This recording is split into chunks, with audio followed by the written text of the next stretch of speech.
Babala sa lahat ng Pilipino na nasa abroad, lalo na sa mga may balak magpadala ng mga balikbayan box sa Pilipinas. Dapat po ninyo ito malaman para di kayo matulad sa isa nating kababayan na isang Pinay ang nabigo dahil ang kanyang pinaghihirapang mga gamit na pinadala sa Pilipinas ay ninakaw ng umano'y sikat at kilalang cargo company na hari ng padala sa Pilipinas. Narito ang buong detalye. Pero bago tayo magpatuloy, huwag kalimutan i-like, share, subscribe at pahit na rin ang kampana for more upcoming videos. Salamat!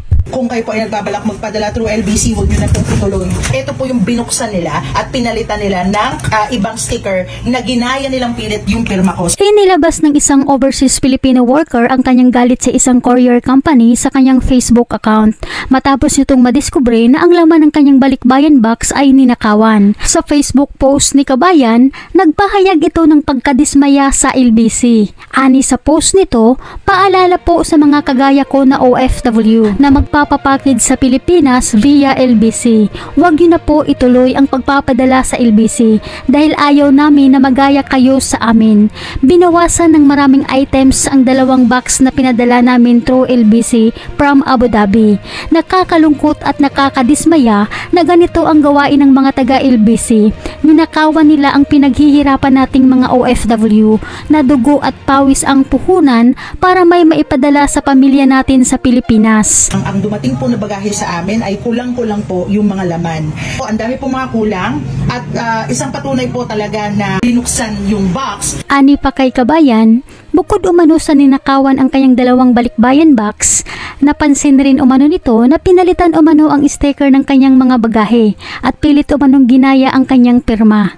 Kaya bilang isang OFW Kabayan na nagbabalak magpadala ng balikbayan box sa Pilipinas, pakinggan nyo po itong video para magkaroon po kayo ng kaalaman upang di nyo sapitin itong nangyari kay Kabayan dahil di po biro yung hirap nyo sa ibang bansa, kayo nagpakahirap pero ibang tao ang makinabang. Ito po yung binuksan nila at pinalitan nila ng ibang sticker na ginaya nilang pilit yung pirma ko. So, ito po yung signature.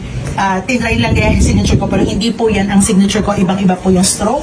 So, dito po sa ilalim, ito po yung original ko na signature. So, iba po yan. Akala mo lang magkahawig sila, pero ibang-iba po. Ako ang nakakaalam mismo ng pirma ko. So, ganun din po dito sa pangalawang box. Ganyan din yung ginawa nila. Ito po yung top na part. So, tinry po nilang gayahin yung pirma. So, ito din po yung binuksan nila dahil binawasan din po nila yung laman na yan.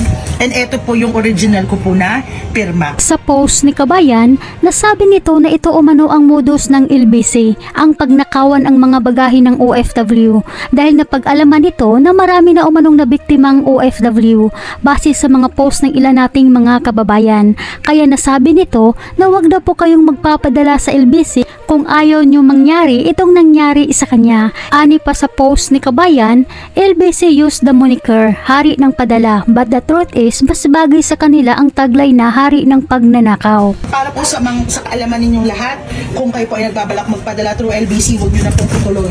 Kasi ayaw po namin na maranasan nyo yung disappointment na naranasan po namin. Kasi iba at alam ko makaka-relate po lahat ng mga OFW na kagaya namin.